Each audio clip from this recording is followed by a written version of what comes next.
நமக்கெல்லாம் மனதில் இருக்கின்ற ஒரு கருத்து, ஏன் சென்னை சிங்கப்பூராக மாற்றக்கூடாது, ஏன் சென்னை ஹாங்காங் போன்று இல்லை, ஏன் சென்னை துபாய் போன்று கிடையாது என்றெல்லாம் சென்னையில் வாழ்கின்ற ஒவ்வொருவர் மனதில் இருக்கிற கருத்தை தான். இது சாத்தியமா இல்லையா என்ற ஒரு கேள்வி. நிச்சயமா சாத்தியம்தான். இந்த பிரச்சாரத்தினுடைய நோக்கம் மக்களை சந்தித்து மக்களுடைய கருத்துக்களை கேட்டு, இப்போ நான் கொஞ்ச நேரத்துக்கு முன்பு நான் கேட்டேன், ஒரு தாய்மார்கிட்ட கேட்டேன், நான் எவ்வளோ நாளுமா சென்னையில் இருக்கீங்க? நான் 58 வருஷமா இருக்கிறேன். உங்களுக்கு எப்படிப்பட்ட சென்னை வேணும்னு கேட்டேன். உங்களுக்கு சிங்கப்பூர் போன்ற சென்னை வேணுமான்னு கேட்டேன். சொன்னாங்க, இல்லை இல்லை, 58 வருஷத்துக்கு முன்னாடி சென்னை எப்படி இருந்ததோ அப்படிதான் எனக்கு வேணும். அப்ப 58 வருஷத்துக்கு முன்பு சென்னையில் நல்ல குடிநீர் கிடைச்சது, கொசு தொல்லை இல்லை, சாக்கடை தொல்லை இல்லை, போக்குவரத்து நெரிசல் கிடையாது, நாங்க நிம்மதியா வாழ்ந்தோம், எங்களுக்கு அந்த சென்னை தான் வேணும் அப்படின்னு அந்த அம்மா சொன்னாங்க. ஆக இது போன்ற கருத்துக்களை இன்னொரு இளைஞர்கிட்ட கேட்டேன், கருத்து கேட்டேன், உங்களுக்கு எப்படிப்பட்ட சென்னை வேணும்? எனக்கு சிங்கப்பூர் தாங்க அந்த இளைஞர் சொல்றாரு. ஆக நம்ம அங்கேயும் இல்லை இங்கேயும் இல்லை, நடுவில் சுத்திக்கிட்டு இருக்கோம்.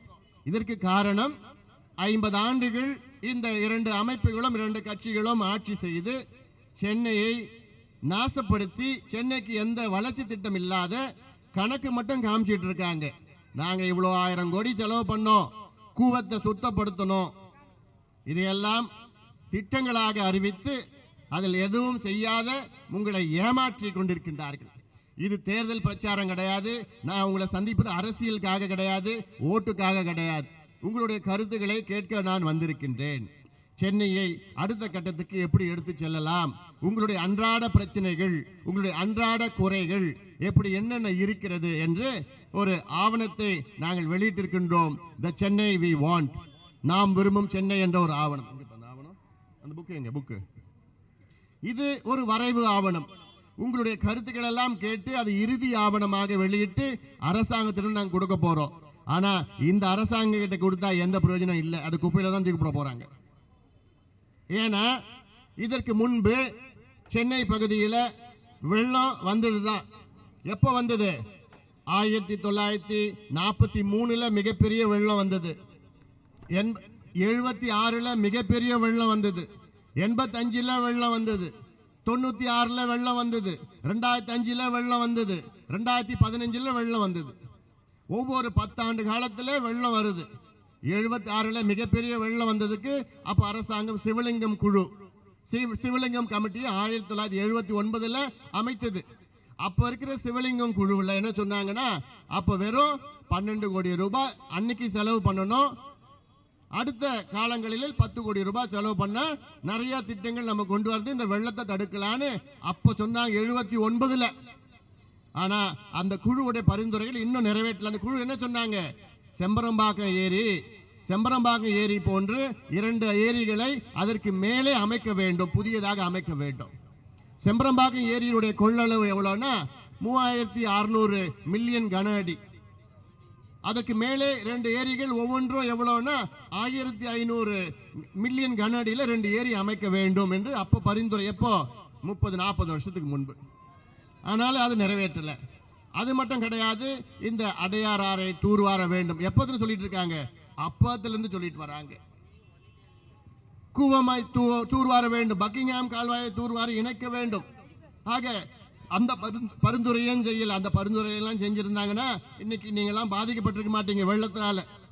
இன்னைக்கு உங்களுடைய உடைமைகள்ல இருந்து, பொருள்ல இருந்து, வாழ்வாதாரத்துல இருந்து, கடைகள்ல இருந்து எல்லாமே அடிச்சுட்டு போயிடுச்சு, வெள்ளத்தில் அடிச்சுட்டு போயிடுச்சு. காரணம் அரசாங்கம் உடைய மெத்தனம், அரசாங்கம் திட்டமிடாதது. இதற்கு பிறகு 92 முன்னொரு குழு பரிந்துரை பண்ணாங்க, அதையும் இவங்க நடைமுறைப்படுத்தல, இன்டகிரேட்டட் ரிஸ்க் டெவலப்மெண்ட் பிளான். அதுக்கு பிறகு 2010 அண்ணா யூனிவர்சிட்டி ஒரு மிகப்பெரிய ஒரு ஆய்வு நடத்தினாங்க. சென்னை பகுதியில், இந்த சென்னை பரப்பளவில் 500 ஸ்கொயர் கிலோமீட்டர் பரப்பளவில் சென்னை வடிகால் எப்படி எங்க இருக்கு, எத்தனை தெருவில் எவ்வளோ மழை பெஞ்சா எவ்வளோ தண்ணி நிற்கும். இதற்கு சேட்டலைட் மேப்பிங்ல இருந்து ஜெர்மன் டெக்னாலஜில இருந்து ஹெலிகாப்டர் பயன்படுத்தினாங்க, ரேடார் பயன்படுத்தினாங்க, என்னென்னவோ பயன்படுத்தி 2,17,00,000 ரூபாய் செலவு பண்ணி இதெல்லாம் ஒரு ஆய்வு நடத்தினாங்க, சர்வே பண்ணாங்க. அந்த சர்வே கிடப்பில் போட்டு குப்பையில போட்டு வச்சிருக்கிறாங்க. இப்ப இந்த வெள்ளத்துக்கு முன்பு அந்த சர்வே எல்லாம் பயன்படுத்தி இருந்தாங்கன்னா எவ்வளவு உங்களுடைய உயிரை காப்பாத்திருக்கலாம், உடைமைகளை காப்பாத்திருக்கலாம், வாழ்வாதாரத்தை காப்பாத்திருக்கலாம். ஆனா அதை பத்தி கவலை இந்த அரசுக்கு கிடையாது, இதற்கு முன்பு அரசு நடந்தவங்களுக்கு அவங்களுக்கும் கிடையாது. ஏன்னா அவங்களுக்கு முன்னோக்கு திட்டங்கள், பின்னோக்கு திட்டங்கள், தொலைநோக்கு திட்டங்கள்லாம் அவங்கள பத்தி கவலை இல்லை. அன்னைக்கு பிரச்சனை, அன்னைக்கு ஊழல், அன்னைக்கு சம்பாதிக்கணும். இதுதான் இந்த இவர்களுடைய நோக்கம். செம்பரம்பாக்கம் ஏரி பிரச்சனை உங்களுக்கு தெரியும். அது மழை எப்பயோ பெஞ்சிடுச்சு, தீபாவளி அப்போ பெரிய மழை பெஞ்சது, அப்பயே ஏரி ரொம்ப போயிடுச்சு. திருப்பி மழை வரும்னு எச்சரிக்கை கொடுத்தாங்க. அந்தமான்ல ஒரு தாழ்வான டெப்ரெஷன் இருந்தது. கொலம்போ ஸ்ரீலங்கா பகுதியில் அங்கே ஒரு தாழ்வான காற்றழுத்தம் இருந்தது. அங்கே 2 காற்றழுத்தமும் ஒன்னா சேர்ந்ததுன்னா அப்ப சொன்னாங்க 50 சென்டிமீட்டர் மழை, 500 மில்லிமீட்டர் மழை பெய்யும்னு எச்சரிச்சாங்க. ஐஎம்டிலாம் எல்லாம் எச்சரிச்சாங்க. ஆனா எந்த எச்சரிக்கையும் இவங்க கேட்கல. 5 நாளா சொல்லிட்டு வராங்க மழை பெய்ய போகுது, மழை பெய்ய போகுது, மழை பெய்ய போகுதுன்னு சொல்லிட்டு வராங்க. இவங்க எதுவும் முன்னெச்சரிக்கை எடுக்கல. ஏன்னா செம்பரம்பாக்கம் ரொம்ப இடிச்சு அப்பவே 5 நாள் காத்துட்டு இருந்துட்டு முதலமைச்சரை தொடர்பு கொள்ள முடியல, தலைமை செயலாளர் தொடர்பு கொள்ள முடியல. பிறகு அவ்வளவு மழை ஒரே நாள்ல மழை பெஞ்ச உடனே என்ன பண்ணாங்க, செம்பரம்பாக்கம் ஏரிய எச்சரிக்கை இல்லாத, அறிவிப்பு இல்லாத திறந்து விட்டாங்க. எவ்வளவு திறந்து விட்டாங்க? 29,000 கன அடி. அது மட்டும் இல்ல, சுத்தி இருக்கிறது எல்லாம் சேர்ந்து மற்ற பகுதியெல்லாம் வந்தது எல்லாம் வெள்ளம் வந்து அடிச்சுட்டு போச்சுன்னா 1,00,000 கன அடி தண்ணி அன்னைக்கு ராத்திரி வெளியில விட்டாங்க. நினைச்சு பாருங்க, 1,00,000 கன அடி தண்ணி வெளியில விட்டு எங்க பார்த்தாலே 15 அடி 20 அடி தண்ணி பில்டிங் 2வது மாடியெல்லாம் போயிடுச்சு. காரணம் யாரு? அரசாங்கம் காரணம். அரசாங்கம் மெத்தனம் தான் காரணம். இதுக்கு முழு பொறுப்பு அரசாங்கம் எடுத்துக்கணும். ஆனா அரசாங்கம் என்ன சொல்லுது? நாங்க காரணம் கிடையாது, இயற்கை தான் காரணம். என்ன இயற்கை காரணம்? இவங்க முன்னெச்சரிக்கை நடவடிக்கை எடுக்கல. திறந்து விடுறாங்களே தண்ணிய, அதற்கு ஒரு எச்சரிக்கை திறந்து விட போறாங்க, எல்லாம் நீங்க அப்புறமா போங்க, மேட்டான பகுதிக்கு போங்கன்னு சொல்லியிருந்தா எவ்வளவு உயிரை காப்பாத்திருக்கலாம், ஆயிரக்கணக்கான உயிரை காப்பாத்திருக்கலாம். ஆனா அது எதுவுமே செய்யாத அரசாங்கம். இதற்கு ஒரு நீதி விசாரணை வேண்டும், ஒரு ஜுடிஷியரி என்கொயரி வேண்டும். நீதிபதி தலைமையிலே ஒரு ஆய்வு நடத்தி, ஒரு குழு நடத்தி, ஒரு விசாரணை நடத்தி அதற்கு யார் யார் காரணம், எந்தெந்த அதிகாரி காரணம், அரசாங்கம் காரணமா இல்லை. ஏன்னா இது வந்து ஒரு மிகப்பெரிய குற்றம். இது கல்பபிள் ஹோமசைடுன்னு சொல்வார்கள். அதாவது மரணம் நிகழ்க்கு அந்த அளவுக்கு ஒரு குற்றம் இது. அதனால இதற்கு காரணம் யார் என்று ஒரு நீதி விசாரணை வழங்கணும். இதற்கு எவ்வளவு உயிரிழப்பு நடந்ததுன்னு அரசாங்கம் இன்னைக்கு தெளிவா சொல்லல. அவங்க மறைச்சிருக்காங்க எல்லாம் எவ்வளவு பேர் இழந்தது. அது மட்டும் இல்ல, உடைமை இழப்பு, கடையெல்லாம் போயிடுச்சு, நாசமாயிடுச்சு, வீடுல எல்லாம் பொருள்லாம் போயிடுச்சு. அதுக்கு எதுக்கும் கணக்கு கிடையாது. இதற்கெல்லாம் ஒரு அந்த விசாரணை நடத்தி முழுசா எல்லாம் என்னென்ன பிரச்சனை, என்னென்ன பாதிப்பு, இது அனைத்தையும் அரசாங்கம் கொடுக்க வேண்டும். அரசாங்கம் இது காரணம், அரசாங்கம் கொடுக்கணும். இன்னைக்கு அரசாங்கம் எவ்வளவு கொடுக்குறாங்க? 5,000 ரூபாய். 5,000 ரூபாய் கொடுத்தா என்ன, அதுவும் வரது கிடையாது. அது அதிமுக எல்லாம் கொடுத்துட்டு இருக்காங்க. ஆக இதையெல்லாம் மக்கள் நீங்க சிந்திக்குங்க, உங்களுக்கு தெரியணும். ஏன்னா இது யாரும் தெரியப்படுத்துறது கிடையாது. ஏதோ ஒன்று கொடுக்குறாங்க. பொங்கலுக்கு வந்தா 2 அடி கரும்பு, 100 ரூபாய், 2 கிலோ அரிசி. இதுதான் அது எல்லாம் போய் ஓடிட்டு வாங்கிட்டு இருக்குங்க. அது எல்லாம் அப்படிதான் வச்சிருக்கிறாங்க. உங்க எல்லாம் பிச்சை எடுக்கணும். தமிழ்நாட்டில் வாழணும்னா பிச்சை எடுக்கணும், கையேந்தணும், பிச்சை எடுக்கணும். சுயமரியாதை, தன்மானத்தெல்லாம் இழந்துதான் தமிழ்நாட்டில் வாழ முடியும். இந்த 2 பேரும் இருக்கிற வரைக்கும் இது அப்படிதான் தொடரும். இந்த 2 பேரும் இன்னும் 50 வருஷம் ஆண்டாலும் இதே நிலைமை தான் இருக்கும். எந்த மாற்றம் முன்னேற்றம் வரப்போறது கிடையாது உங்களுக்கு. ஆனா இது நாங்க கொண்டு வந்த திட்டம் சென்னை பெருநகர் திட்டம். சென்னை எப்படி இருக்கணும், அது என்னென்ன செய்யணும். ஏன்னா சென்னைக்கு மிகப்பெரிய வடிகால் இருக்கு. எவ்வளவு மழை பெஞ்சாலும் தண்ணி ஓடிடும். என்ன வடிகால்? அடையார் ஆறு, கூவம் ஆறு, கொற்றலை கொசஸ்தலை ஆறு, பக்கிங்ஹாம் இணைப்பு கால்வாய், பள்ளிக்கரணை சதுப்பு நிலம். இந்தியாவிலே எந்த நகரத்திற்கும் இப்படி ஒரு வடிகால் கிடையாது. சென்னைக்கு இருக்கு. சென்னைனா எவ்வளவு பாரம்பரியம். சென்னை வந்து மக்கள் தொகை அடிப்படையில் சென்னை வந்து ஒரு நாடா இருந்ததுன்னா உலக அளவிலே 94வது பெரிய நாடாக இருந்திருக்கும். அவ்வளோ பெரிய மக்கள் தொகை. 90 லட்சம் மக்கள் இருக்கின்றார்கள் சென்னையில். சென்னைக்கு பிறகு 100 நாடுகள் உலகத்தில் இருக்கு. மக்கள் தொகை அடிப்படையில் சொல்றேன் நான். சுவிட்சர்லாந்து சென்னையோட சிறிய நாடு மக்கள் தொகையில். பின்லாந்து, டென்மார்க், நார்வே, நியூசிலாந்து இந்த நாடுகள்லாம் சென்னையோட மக்கள் தொகை குறைவான நாடு. அப்படிப்பட்ட தமிழ்நாட்டிலுடைய மக்கள் தொகையில 8ல் 1 பங்கு மக்கள் தொகை சென்னையில் இருக்கிறாங்க. அப்படிப்பட்ட சென்னைக்கு என்ன செய்யணும்? எவ்வளவு திட்டங்கள் கொண்டு வர வேண்டும். ஆனா இவங்களால முடியாது. இவங்களால அந்த மாதிரி அப்படி போன்ற ஒரு யோசனையே கிடையாது. அதனால இதெல்லாம் நீங்கள் மனதிலே வையுங்கள். சென்னையில் நாங்க இந்த செயல் திட்டத்தில் கொடுத்திருக்கிறோம். இதுதான் நம்முடைய செயல் திட்டம். இந்த திட்டத்தில் இது ஆவணம். இது செயல் திட்டத்தில் என்ன இருக்கு?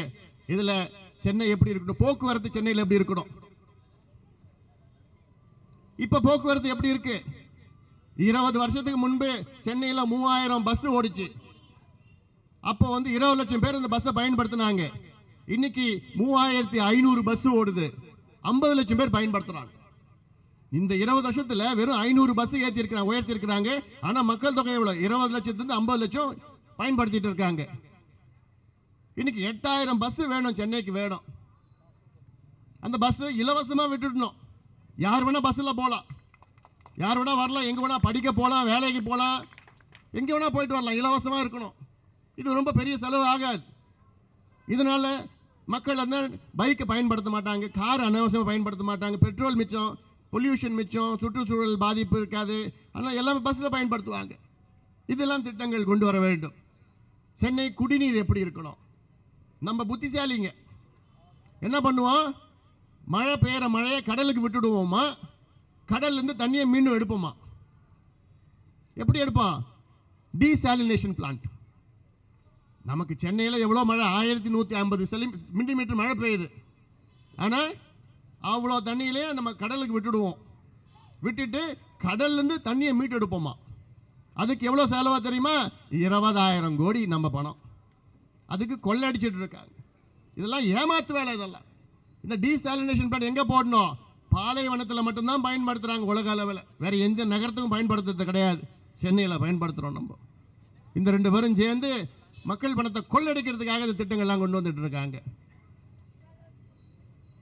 ஆக இந்த வெள்ளத்துக்கு முன்பு எந்த நடவடிக்கையும் எடுக்கல, வடிகால் அமைக்கல, சுத்தப்படுத்தல, ஆக்கிரமிப்புகள், ஏரி நினைச்சு பாரு எவ்வளோ ஏரி. பெரியவங்களாம் கேட்டா நுங்கம்பாக்கத்தில் சேட்பேட்டில் இருந்து நுங்கம்பாக்கம் வழியா தேனாம்பேட்டை வழியா சைதாப்பேட்டை வரைக்கும் லாங் லேக்னு சொல்லுவாங்க. ஹார்ஷூ லேக். அந்த லாங் லேக்னா இன்னைக்கு பேர் தான் இருக்கு லேக்குன்னு.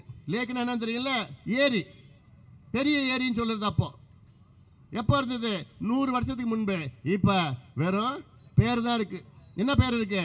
ஏரிக்கரை சாலை, லேக் பன் ரோட் இதான் இருக்கு. இன்னொன்று ஒரு கோயில் ஒன்று இருக்கு அங்கே, ஏரிக்கரை காத்தா அம்மன், மாரியம்மன்.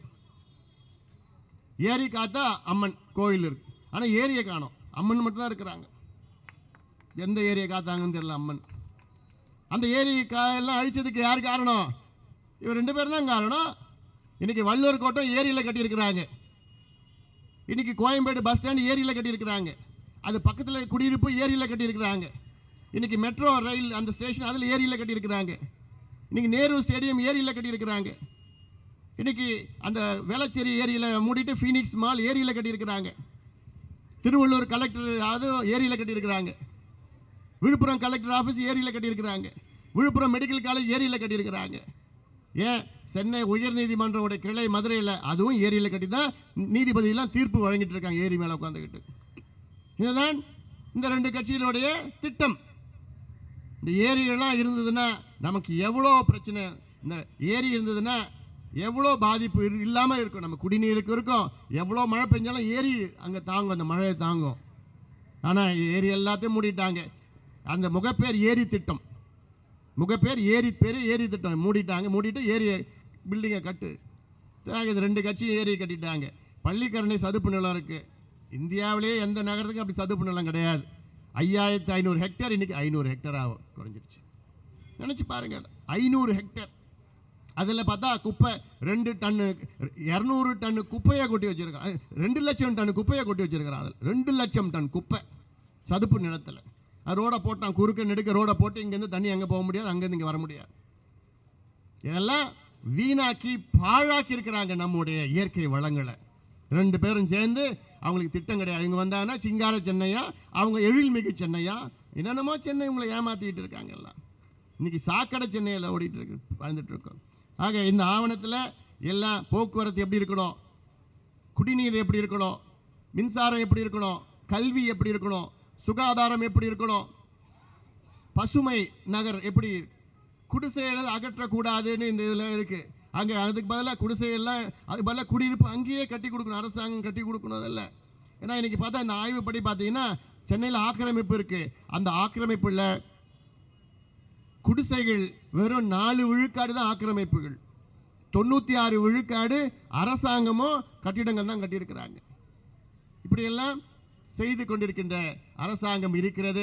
அதெல்லாம் நீங்கள் சிந்தியுங்கள், உங்கள் கருத்துக்களை எல்லாம் சொல்லுங்கள், பகிர்ந்து கொள்ளுங்கள். சென்னையை எப்படி நம்ம நீடித்த சென்னை, சஸ்டைனபிள் சிட்டி, சென்னையுடைய பாரம்பரியம் மிகப்பெரிய பாரம்பரியம். சென்னைக்கெல்லாம் இந்தியாவில் வேறு எந்த நகரத்துக்கும் இவ்வளோ பெரிய பாரம்பரியம் கிடையாது.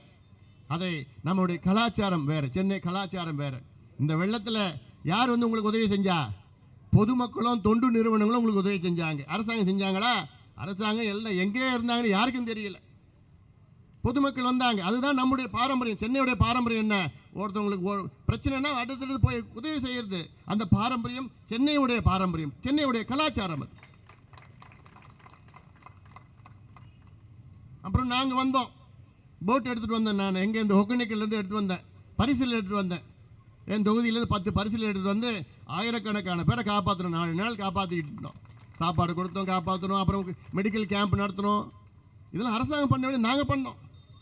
கேம்ப் நடத்தணும், நிலவேம்பு கஷாயம் கொடுத்தோம். 5 லட்சம் பேர் கொடுத்தோம் நிலவேம்பு கஷாயம் சென்னையில் 2 நாள். எல்லாம் நிவாரணப் பொருள்லாம் கொடுத்துட்டு, இங்கே மட்டும் இல்லை, கடலூர் கொடுத்துட்டோம், காஞ்சிபுரம் கொடுத்தோம், எல்லாம் கொடுத்துட்டு வந்தோம். காரணம் இது அரசாங்கம் செய்யாததை நம்ம செஞ்சுட்டு வந்துட்டு இருக்கோம். அதனால இதெல்லாம் நீங்கள் மனதிலே வையுங்கள், உங்கள் கருத்துக்களை சொல்லுங்கள், உங்கள் கருத்துக்களை பகிர்ந்து கொள்ளுங்கள்.